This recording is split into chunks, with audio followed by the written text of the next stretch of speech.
Hi everyone, welcome back to my channel Factomatic and I hope कि आप सब ठीक होंगे। और इस पेंडेमिक में जैसे जैसे हम अनलॉक की तरफ बढ़ रहे हैं वैसे वैसे हम देख रहे हैं कि काफ़ी जगहें खुल चुकी हैं। और अगर आप कहीं घूमने जाना चाहते हैं या प्लानिंग कर रहे हैं तो मैं आपको बता दूं कि ताजमहल रीओपन हो रहा है 21 सितंबर 2020 से।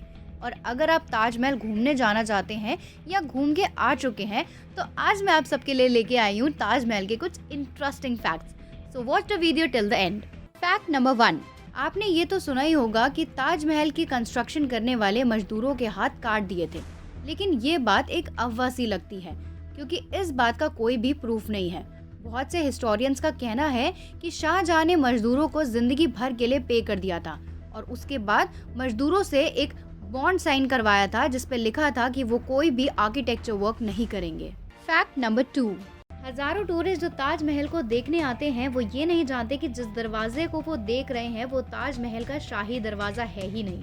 ताजमहल के कंस्ट्रक्शन के टाइम शाहजहां ने ताजमहल का शाही दरवाजा यमुना नदी की तरफ बनवाया था। कहा जाता है शाहजहां और उनके शाही मेहमान उस नदी को पार करके ताजमहल में दाखिल होते थे, पर समय के साथ साथ नदी का स्तर बढ़ता चला गया और चबूतरा नष्ट हो गया, इसलिए टूरिस्ट आज इस दरवाजे से एंटर करते हैं।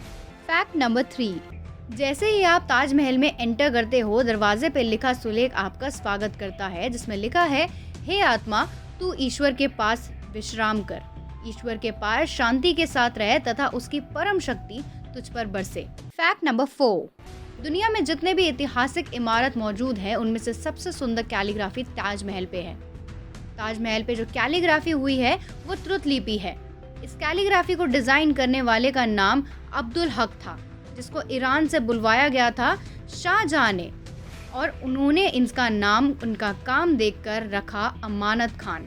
फैक्ट नंबर 5, ताजमहल को कुछ इस तरीके से डिजाइन किया गया है कि उसके ऊपर गिरने वाली हर बारिश की सिर्फ एक बूंद शाहजहां और मुमताज के कब्र के बीच में गिरती है।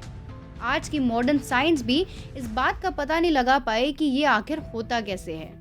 फैक्ट नंबर 6, ताजमहल को हम प्यार की निशानी के तौर पर जानते हैं। शाहजहां ने ताजमहल अपनी बेगम मुमताज की याद में बनवाया था।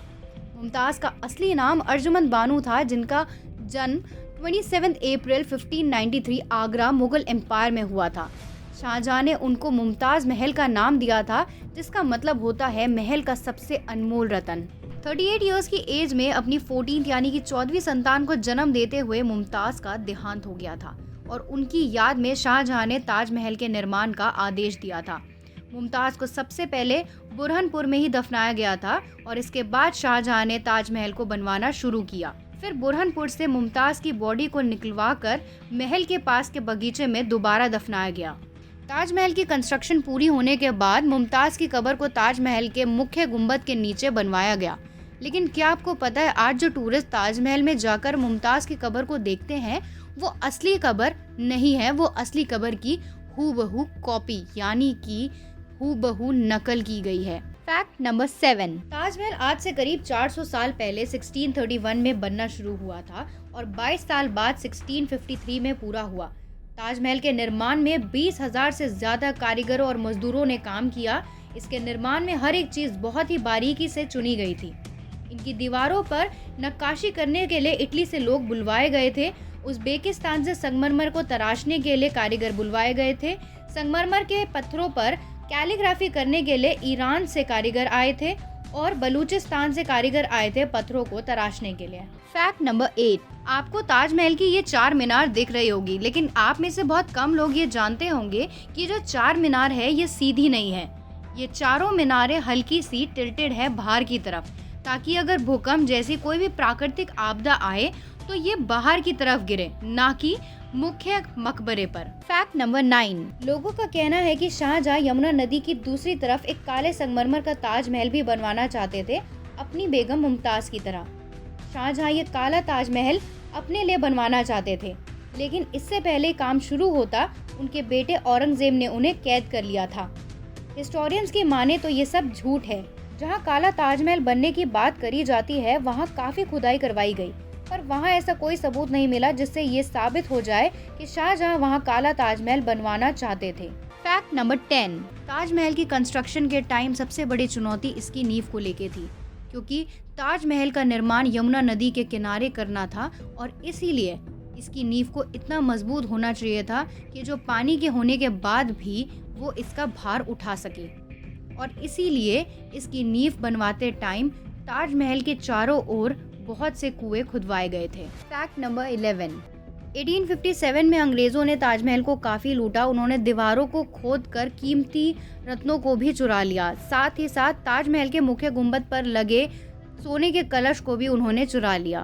फैक्ट नंबर 12, ताजमहल इंडिया का सबसे खूबसूरत और बहुत ही पुराना मॉन्यूमेंट है जिसे लोग दूर दूर से देखने आते हैं। यहाँ तक कि यूएस प्रेसिडेंट जब 24 फरवरी 2020 को इंडिया आए थे, वो भी खुद को रोक नहीं पाए थे ताजमहल को देखने से। फैक्ट नंबर 13, ताजमहल को बनवाने के लिए अलग अलग जगहों से पत्थर और रत्नों को मंगवाया गया था, जिनमें से शामिल है राजस्थान, तिब्बत, अफगानिस्तान, श्रीलंका, पंजाब और अरब।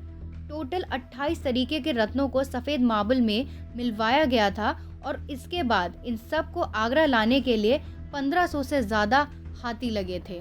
Thank you for watching this video. I hope you like it.